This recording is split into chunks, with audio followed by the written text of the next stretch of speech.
Buenos días a todos.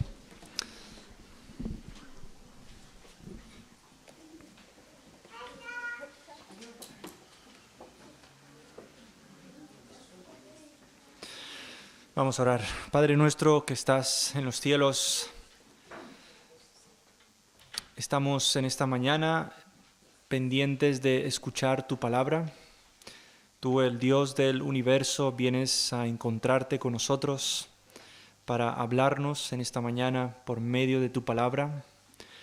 Padre, tú ya nos has dicho todo, absolutamente todo lo que necesitamos saber acerca de ti, acerca de nosotros, acerca de cómo podemos agradarte. Gracias porque nos lo has dicho todo en tu palabra. Y te pedimos que nos enseñes en esta mañana como hemos cantado. Pruébanos tú, muéstranos tu palabra. Enséñanos primeramente a obedecer con humildad, como dice esa canción también, y te pido que tu Hijo Jesucristo, sobre todas las cosas, Él sea magnificado, porque Él es nuestro Señor y Salvador. Él es el que nos reconcilió contigo, por medio de Él tenemos paz. Gracias porque Él está también sentado a tu diestra intercediendo por nosotros. Y te pido que tú le glorifiques en esta mañana por medio de tu palabra. Y te pido que tu pueblo sea edificado a su semejanza, conformado a su semejanza.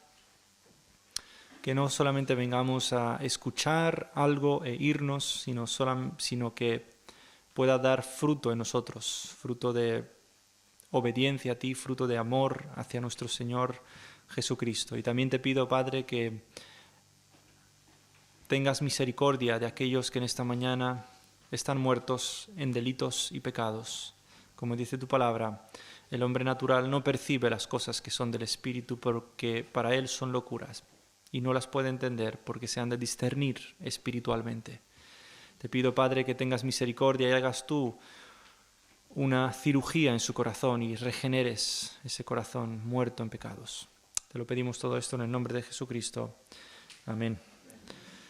Bueno, hermanos, antes de ser creyente, antes de que yo fuera creyente, yo veía mi relación con la iglesia, y claro, cuando digo iglesia no me refiero a una iglesia bautista o una iglesia lo que sea, sino cualquiera que sea, ¿no?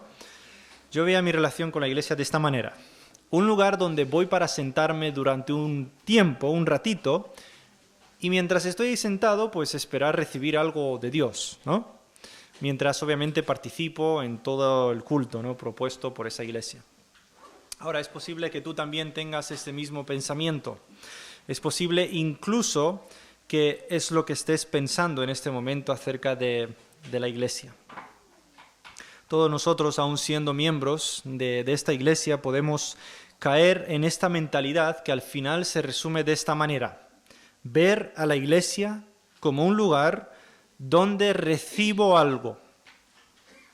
Da igual si es algo espiritual o algo físico, es ver a la iglesia como un lugar donde recibo algo, donde yo recibo algo.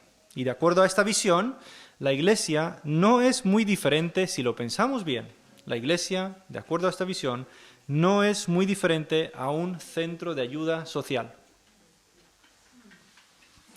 Sin embargo, como espero demostrar en esta mañana, la iglesia no es un mero lugar, sino que ella está constituida por personas que están en Cristo y le sirven a Él. Y esto lo vemos en Romanos 16, del 1 al 27, en todo el capítulo. El hermano Vladimir ya leyó por nosotros. Romanos 16 es el último capítulo de esta carta a los romanos. Y la manera en cómo Pablo acaba esta carta es nombrándonos un montón de personas, ¿no? Alguien dice, a ver, quiero un nombre para mi hijo. Pues bueno, aquí tienes unos cuantos. No son muy bonitos, pero aquí tienes para elegir. Pero el caso es que acaba su carta nombrando un montón de personas. 37, para ser exactas, a las cuales Pablo quiere saludar o menciona que están saludando a la iglesia de Roma. Pablo conoce el trabajo de todas estas personas que están llevando a cabo en la iglesia, en esas iglesias en Roma, lo conoce y quiere reconocerlo también hacia ellos. y sospecho que también quería que la misma iglesia en Roma reconociera el trabajo de estas personas para el Señor. Es posible. Ahora, lo primero que aprendemos de estas personas es algo sencillo, pero al mismo tiempo esencial. Lo primero que aprendemos es que estas personas están en Cristo. Estas personas están en Cristo. Fijaros, si podéis acompañarme en una lectura para que veáis las veces que se repite en el Señor. Romanos 16 dice, os recomiendo además nuestra hermana Febe, la cual es diaconisa de la iglesia en Cencrea, que la recibáis en el Señor, como es digno de los santos, y que la ayudéis en cualquier cosa en que necesite de vosotros, porque ella ha ayudado a muchos y a mí mismo. Saludad a Priscila y a Aquila, mis colaboradores en Cristo Jesús, que expusieron su vida por mí, a los cuales no solo yo doy gracias, sino también todas las iglesias de los gentiles. Saludad también a la iglesia de su casa. Saludad a Epeneto, amado mío, que es el primer fruto de Acaya, para Cristo. Saludad a María, la cual ha trabajado mucho entre vosotros. Saludad a Andrónico y a Junias, mis parientes y mis compañeros de prisiones, los cuales son muy estimados entre los apóstoles, y que también fueron antes de mí en Cristo. Saludad a Amplias, amado mío, en el Señor. Saludad a Urbano, nuestro colaborador, en Cristo Jesús, y a Estaquis, amado mío. Saludad a Apeles, aprobado en Cristo. Saludad a los de la casa de Aristóbulo. Saludad a Herodión, mi pariente. Saludad a los de la casa de Narciso, los cuales están en el Señor.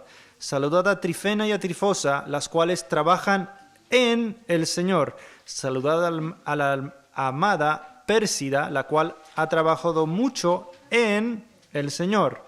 Saludad a Rufo, escogido en el Señor, y a su madre y mía. Saludad a Síncrito, a Flegonte, a Hermas, a Patrobas y a Hermes, y a los hermanos que están con ellos.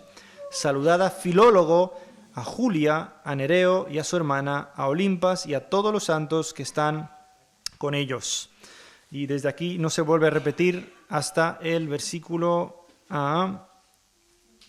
21. Os saludan Timoteo, mi colaborador, y Lucio, Jasón y Sosípater, mis parientes. Yo, Tercio, que escribí la epístola, os saludo en el Señor. Otra vez. Os saluda Gayo, hospedador mío, y toda la iglesia. Os saluda Erasto, tesorero de la ciudad, y el hermano Cuarto. Hemos visto, hermanos, que se repiten muchas veces esta palabra en el Señor, en Cristo. Ahora, ¿qué significa que estos hermanos estaban en Cristo? ¿Qué significa eso, que están en Cristo? Eso significa que están misteriosamente unidas a Cristo por medio de quien reciben todos los beneficios que Cristo logró por medio de su muerte y resurrección. Ahora, si esto te suena muy difícil de entender, déjame mostrarte una ilustración que el Señor Jesucristo usó cuando habló de nuestra unión con Él. Id conmigo a Juan 15, del 1 al 5, por favor. Juan 15, del 1 al 5. Aquí tenemos una ilustración del Señor Jesucristo de lo que significa estar unido a Él. Juan 15, del 1 al 5, leemos lo siguiente. Yo soy la vid verdadera, y mi Padre es el labrador. Todo pámpano que en mí no lleva fruto, lo quitará, y todo aquel que lleva fruto, lo limpiará, para que lleve más fruto. Ya vosotros estáis limpios por la palabra que os he hablado. Permaneced en mí y yo en vosotros. Como el pámpano no puede llevar fruto por sí mismo si no permanece en la vid, así tampoco vosotros, si no permanecéis en mí. Yo soy la vid, vosotros los pámpanos. El que permanece en mí y yo en él, éste lleva mucho fruto, porque separados de mí, nada podéis hacer. Según este pasaje, todo creyente está unido a Cristo como lo están los pámpanos a la vid. Ahora, ¿qué es eso de los pámpanos? Bueno, los que sabéis un poco de agricultura, sabréis que los pámpanos son esos tallos verdes flexibles que salen cuando la vid empieza a crecer en primavera. No son las uvas, sino son esos tallos verdes que empiezan a salir desde la misma vid, desde el tronco de la vid. Entonces, un pámpano que no está unido a la vid, ¿qué pasa con él? Naturalmente muere, no recibe los nutrientes de la vid y se muere. De la misma manera, una persona que no está unida a Cristo está espiritualmente muerta. Lo que vemos con estas personas a las que nombra Pablo es que están unidas a Cristo. Si se nombra algo que hacen, se nombra en conexión con su unión con Cristo. Por ejemplo, ahí vemos en el versículo 12, si no recuerdo mal, sí, saludad a Trifena y a Trifosa, las cuales, ¿qué dice? Trabajan en el Señor.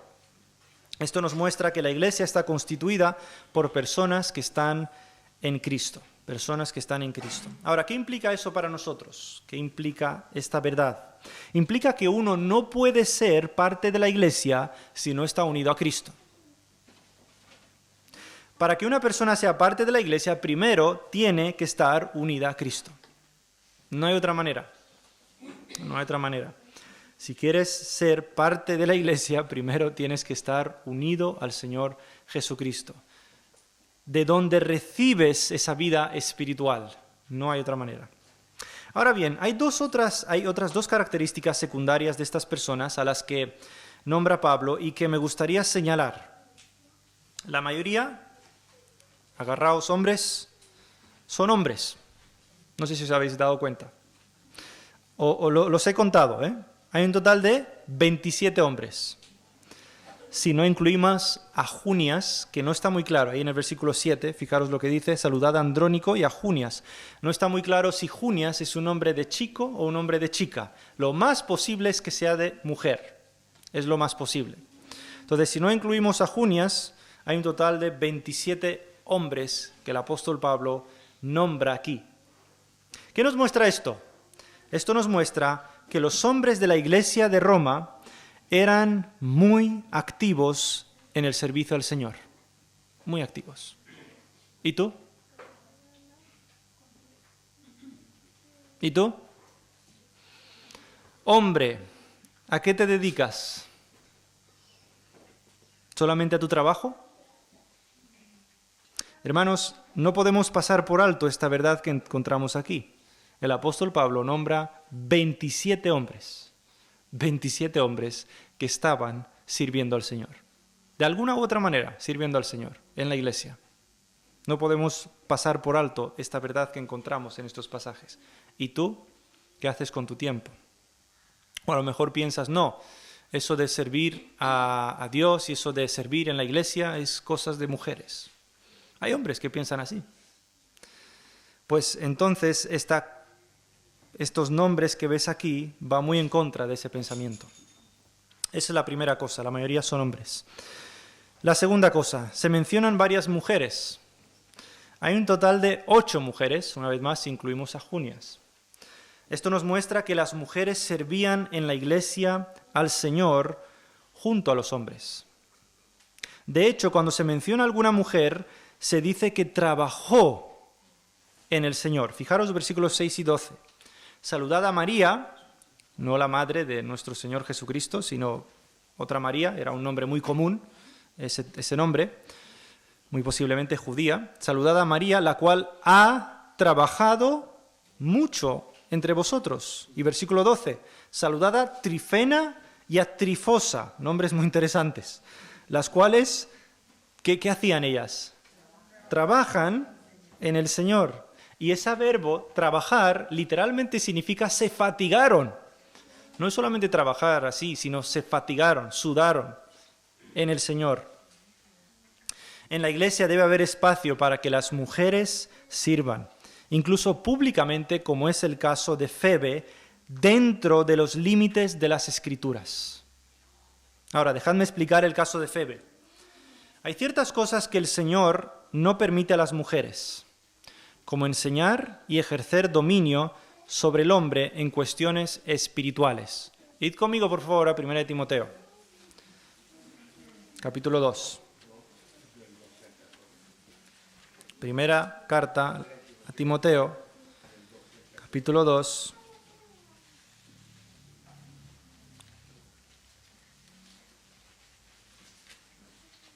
Versículo 11.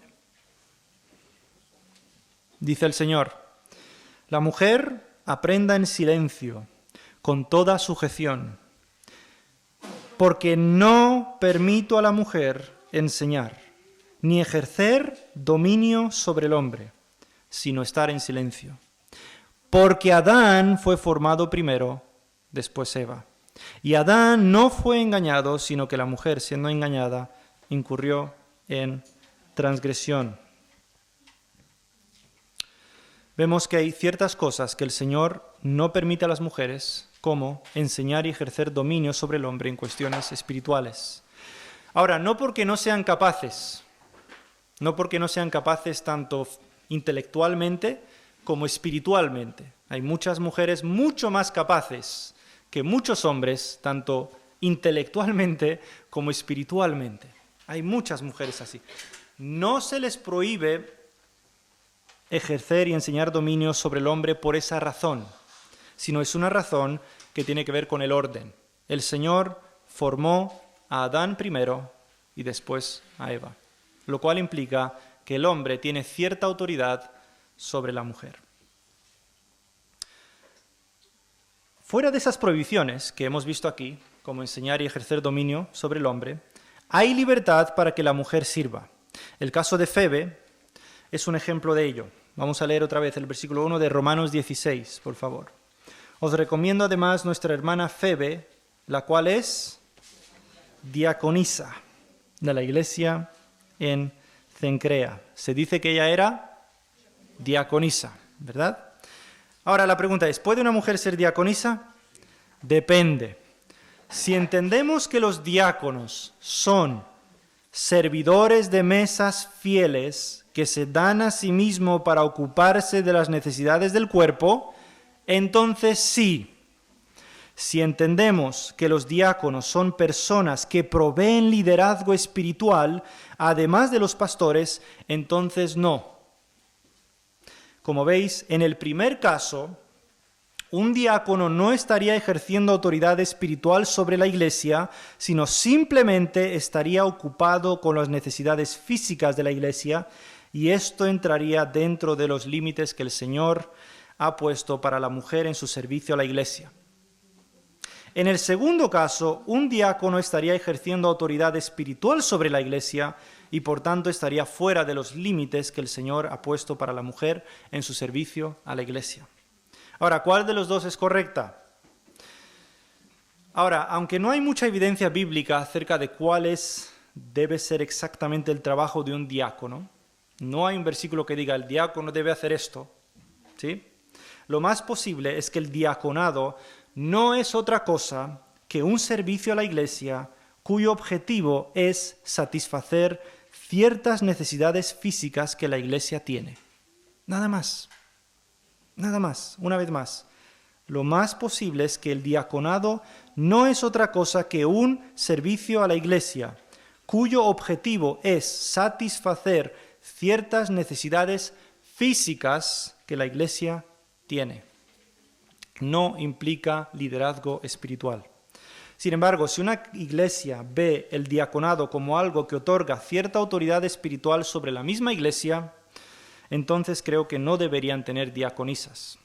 Digo esto porque hay iglesias que piensan que el diácono tiene una función de ejercicio, digamos, espiritual sobre la iglesia, como que está ejerciendo una autoridad espiritual sobre la iglesia. En ese caso, si una iglesia piensa eso sobre los diáconos, no es bueno que tengan diaconisas. Pero sin embargo, si vemos que el diaconado no es otra cosa que un servicio a la iglesia cuyo objetivo es satisfacer necesidades físicas que la iglesia tiene, entonces no hay ningún problema en que una iglesia tenga diaconisas. Ahora bien, tanto un hombre como una mujer diácono deben cumplir con ciertos requisitos enfocados en el carácter. Y por supuesto tiene que haber una necesidad física específica para que haya un diácono. ¿Sí? No se trata de ser diácono por ser diácono. ¿Se entiende? Los diáconos están ligados a las necesidades físicas de la iglesia, como es el caso de Febe, que ayudó a muchos, y aún al mismo apóstol Pablo. Aunque en nuestra iglesia queremos ver hombres sirviendo al Señor, como vemos en este caso en Romanos 16, es lo que queremos ver, hombres sirviendo al Señor, hombres ejerciendo liderazgo en sus casas y liderazgo en la iglesia, aunque eso es lo que queremos ver en nuestra iglesia, estaríamos en contra de las Escrituras si prohibimos el servicio público de mujeres fieles al Señor, cuyo propósito es servir a la iglesia con los dones que el Señor les ha dado. El caso de Febe nos muestra que ella era una mujer dedicada a ayudar a otros desinteresadamente. Fijaros, es muy simple lo que dice de ella. Que la recibáis en el Señor como es digno de los santos y que la ayudéis en cualquier cosa en que necesite de vosotros. Dice, porque ella ha ayudado a muchos y aun a mí mismo. El mismo apóstol Pablo la elogia por su servicio. Ahora, si nos fijamos en el texto, mis hermanas y mis hermanos, veremos que las otras mujeres y los otros hombres mencionados en este capítulo se dice que trabajaron en el Señor y no se menciona para nada que fueran diáconos ni pastores. Y aún así, sirvieron al Señor. Esto nos muestra que no se trata de recibir un título para empezar a servir, sino de estar sirviendo en el anonimato al Señor. Hay personas que dicen, no, yo tengo que ser pastor o yo tengo que ser diácono. Y luego hay iglesias que se inventan otros cargos que no están en las Escrituras simplemente por tener un título. Hermanos, cuando tú ves aquí esta lista de hermanos que el apóstol Pablo menciona, ahí en algún momento Pablo dice, saludad a Urbano, el pastor, o saludad a Trifena y Trifosa, las diaconisas. No menciona nada de eso. El único título que parece que está mencionando Pablo, y lo hace de pasada, por cierto, es a Febe, que era una diaconisa que estaba sirviendo ahí en esa iglesia en Cencrea. Una mujer debe servir a la iglesia del Señor con sus dones dentro de los límites de las Escrituras, sin esperar ser reconocida como diaconisa. Y lo mismo con un hombre. En el momento que una persona dice, no, yo quiero ser diácono, ya estamos en problemas. Yo quiero ser pastor, ya estamos también en problemas. Cuidado, cuidado. Se trata de servir en el anonimato, que es lo que vemos con estos hermanos, mis hermanos. Lo que vemos es que servían al Señor sin títulos, sin títulos. Ya hemos visto que las personas que menciona Pablo están en Cristo. Ahora veamos la segunda característica, grande característica, ya hemos visto otras dos, pero esta es una grande también. Ellos sirven al Señor, sirviendo a la iglesia de diferentes maneras. Fijaros lo que dice Febe. ¿Qué hacía Febe? Ayudó a muchos. ¿De qué manera? No sabemos. Solo sabemos que ayudó a muchos. Priscila y Aquila, versículos 3. Saludad a Priscila y Aquila, mis colaboradores en Cristo Jesús. Se dice que colaboraron con Pablo en el avance del Evangelio y hospedaron una iglesia en su casa incluso. María, ¿qué se dice de ella? Que ha trabajado mucho, dice, ha trabajado mucho en el Señor. No dice cómo, solo dice que ha trabajado en el Señor. Andrónico y Junias, Pablo dice que eran compañeros de prisiones de Pablo, compañeros de prisiones. Urbano dice también que colaboró con Pablo. Aristóbulo y Narciso hospedaron a la iglesia y posiblemente líderes de ellas. Trifena, Trifosa y Pérsida, se dice también que trabajaron en el Señor. Timoteo colaboró con Pablo. Tercio, ¿qué hizo Tercio? Versículo 22, escribió la epístola. Parece ser que Pablo no la escribió con su propia mano, sino que la dictó para que la escribiera Tercio. Gayo, ¿qué hizo Gayo? Vaya nombre, pero santo en el Señor. Hospedó a la iglesia y a Pablo mismo. Hermanos, cuando tú miras todo esto, ¿qué imagen recibes de todo esto?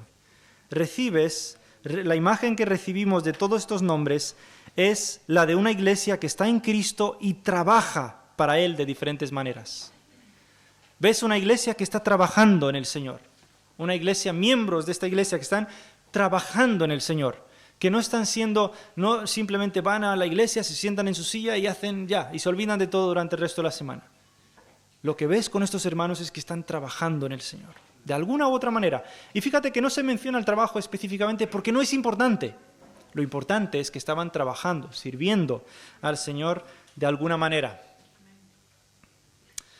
Ahora, hay algunos que no sirven a Cristo. Nos da Pablo una advertencia en los versículos 17 al 20. Fijaros, o sea, en medio de esta preciosa imagen de hermanos sirviendo al Señor de diferentes maneras, en medio de esta preciosa imagen del cuerpo de Cristo trabajando juntos para el Señor, Pablo nos da una advertencia. Versículos 17 al 20.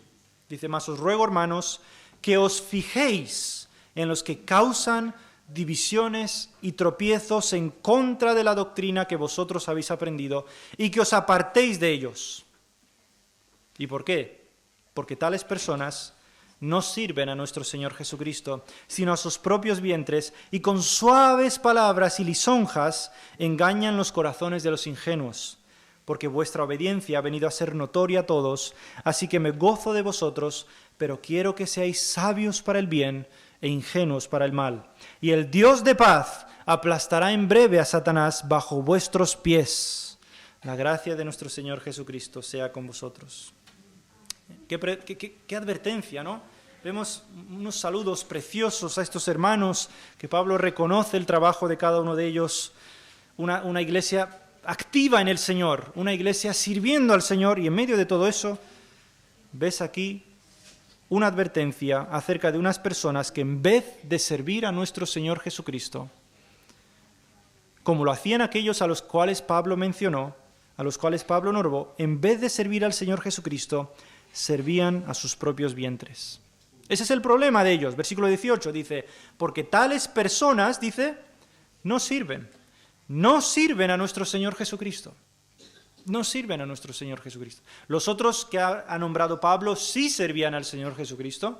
Ahora, estas personas no sirven a nuestro Señor Jesucristo, dice Pablo. La característica de estas personas es que causan divisiones y tropiezos, dice Pablo, en contra de la doctrina.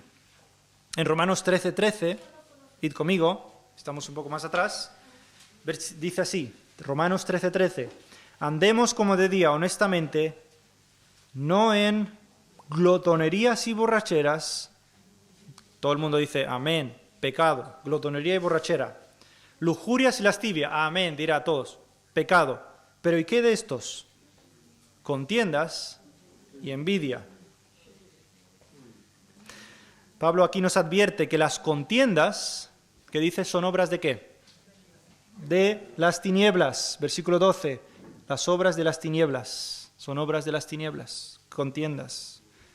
En Gálatas, capítulo 5, escribió que vamos a ir a Gálatas también, para que lo veáis, Gálatas 5. Ya deberíais saber este texto de memoria porque lo estuvimos juntos, ¿no? Leyendo ese libro, hace ya un año. Gálatas 5, versículo 19. Y manifiestas son las obras de la carne, que son adulterio, fornicación, inmundicia, lascivia, idolatría, hechicerías. Hasta aquí todos bien, ¿no? Todo el mundo de amén. Hechicería, pecado, sí.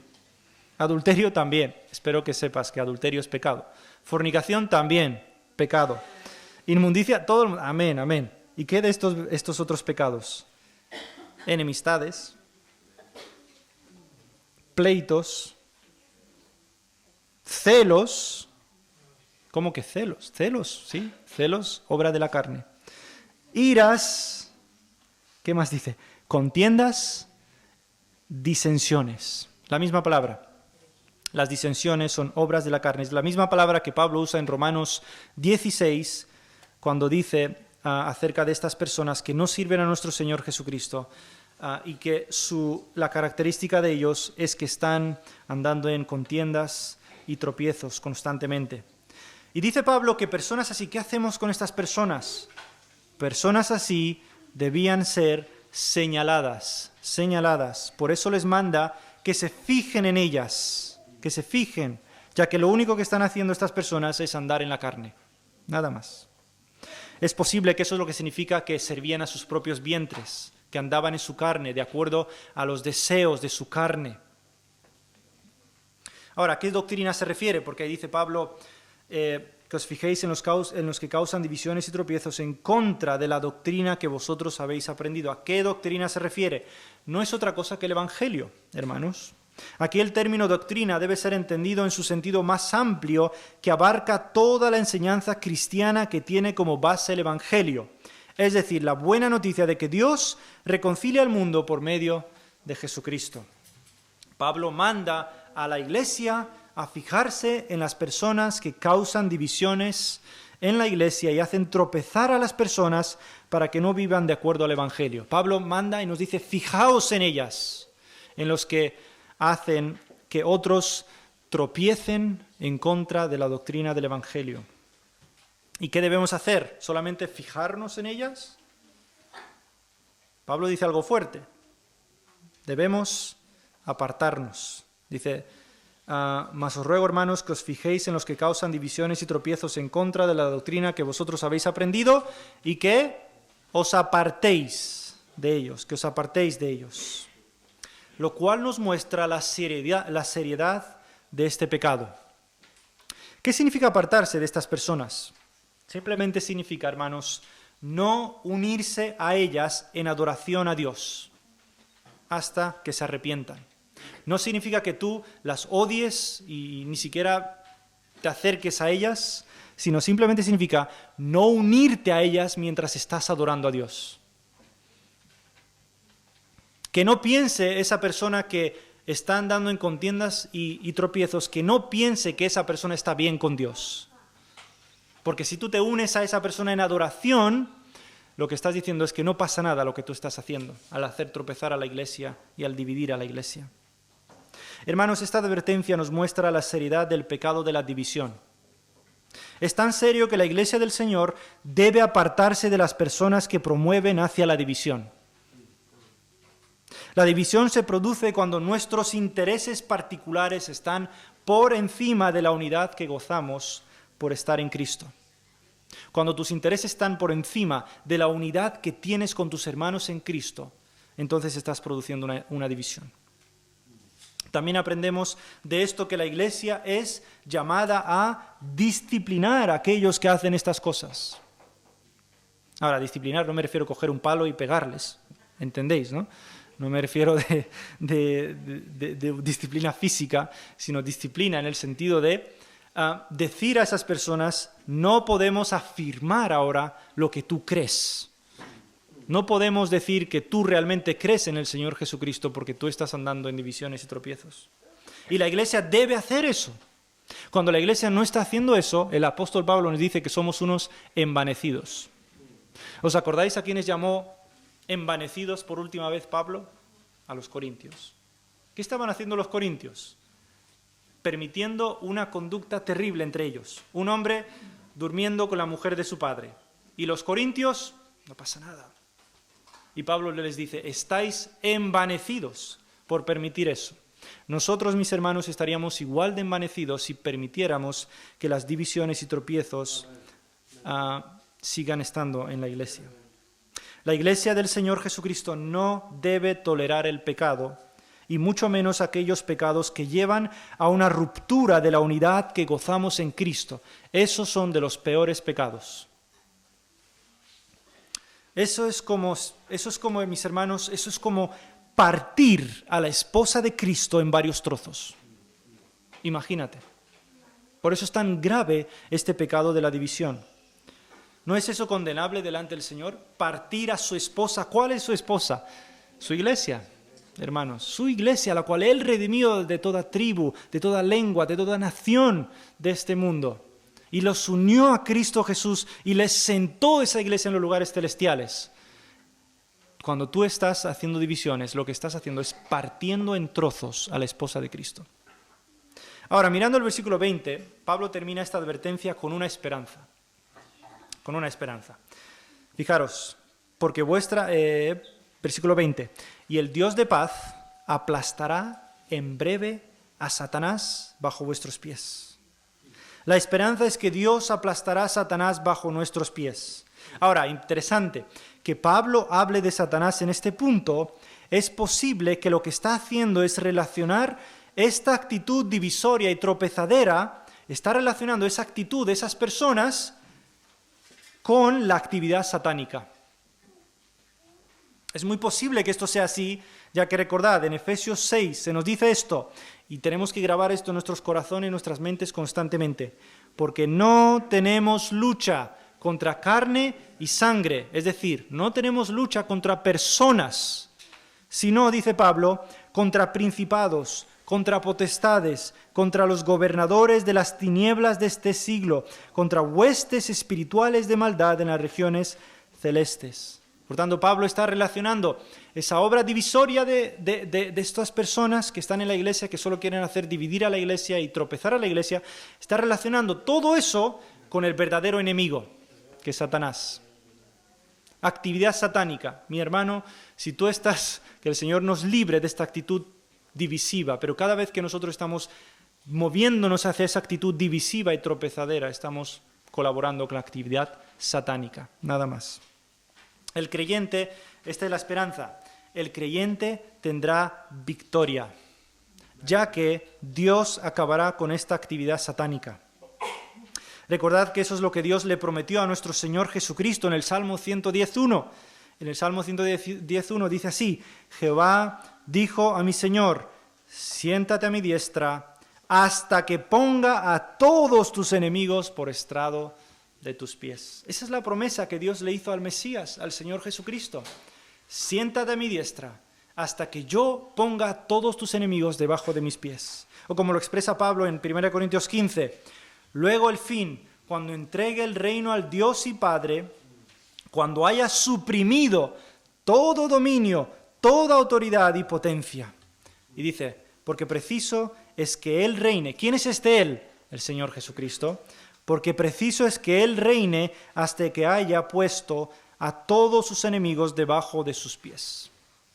Dios el Padre pondrá a todos los enemigos de Cristo, incluido a Satanás, bajo sus pies.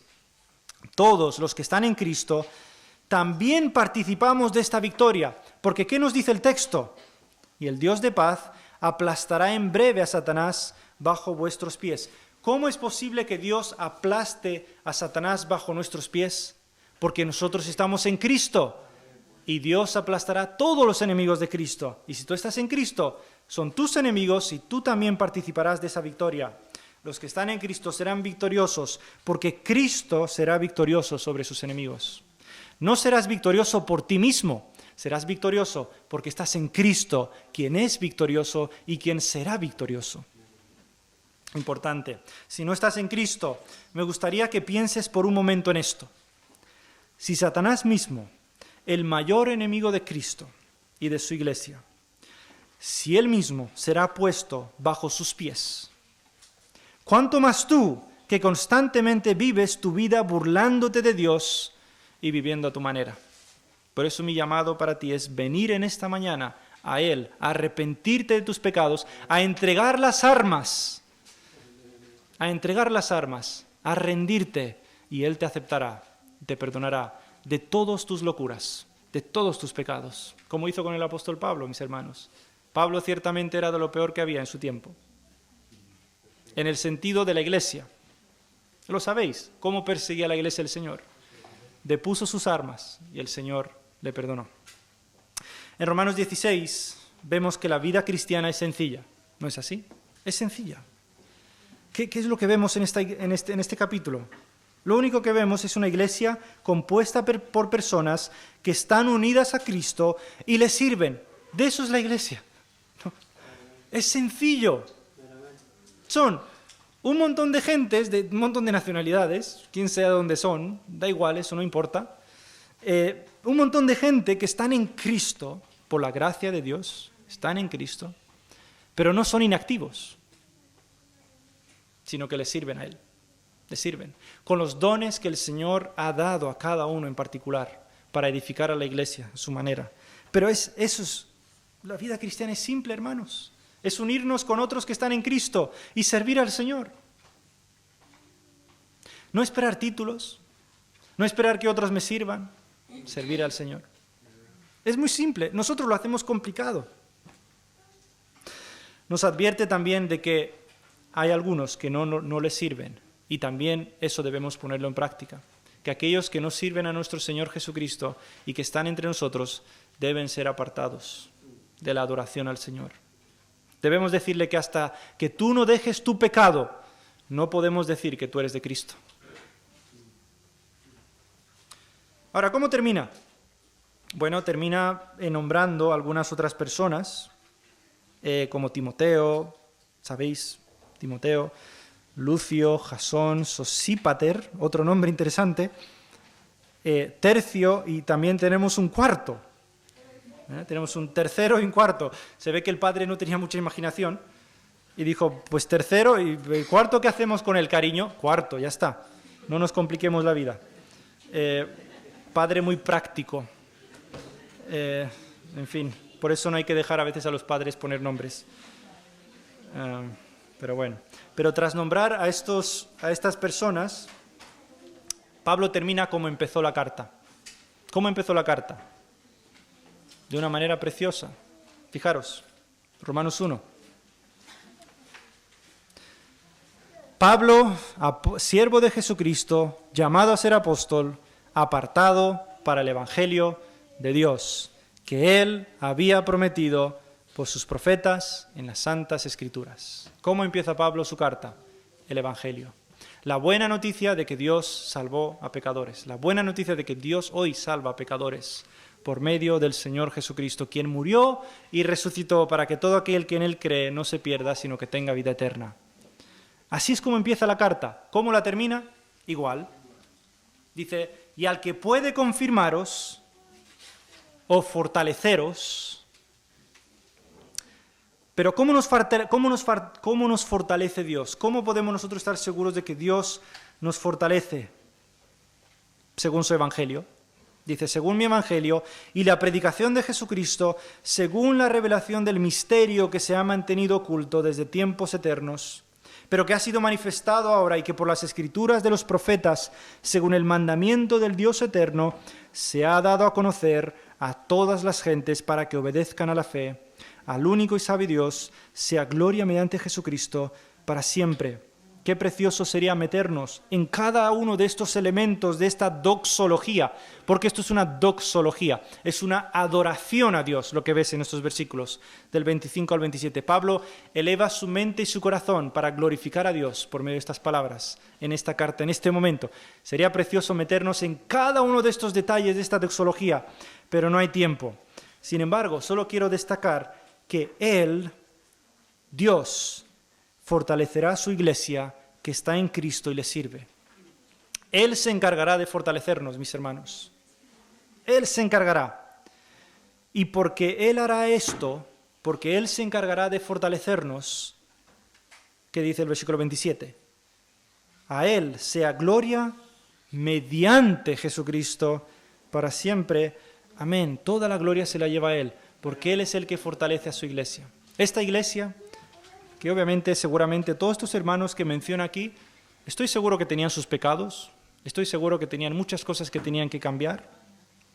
A pesar de toda esta división que podemos ver, que se mete en la iglesia, nos deja con esta preciosa promesa. Podemos estar seguros que de acuerdo al Evangelio, de acuerdo a que Cristo murió y resucitó, de acuerdo a esa verdad, podemos estar seguros de que Dios confirmará, fortalecerá a su iglesia, incluso cuando parezca que no. A ti, mi hermano, a ti, de acuerdo a tus problemas, de acuerdo a tus aflicciones, puedes estar seguro de que Dios te fortalecerá. Y puedes estar seguro de eso, de acuerdo al Evangelio, de acuerdo a esa simple verdad, que Cristo murió, fue sepultado y resucitó por nuestros pecados. A Él sea la gloria por los siglos de los siglos, mis hermanos. Amén. Padre nuestro que estás en los cielos, te damos gracias por tu palabra y te pedimos que nos ayudes a nosotros también a tener este mismo espíritu que vemos entre estos hermanos de Roma. Ayúdanos a ser conscientes primeramente de que estamos en Cristo, pero ayúdanos también a ser conscientes que tú nos llamas para servir. Ayúdanos a estar ocupados en trabajar en el Señor. Ayúdanos a estar ocupados en servirte a ti y no en nuestros propios intereses, Padre. Fortalece tu iglesia y te alabamos porque tú has prometido que así lo harás. Gracias al Evangelio. En el nombre del Señor Jesucristo te lo pedimos y para Él sea la gloria. Amén.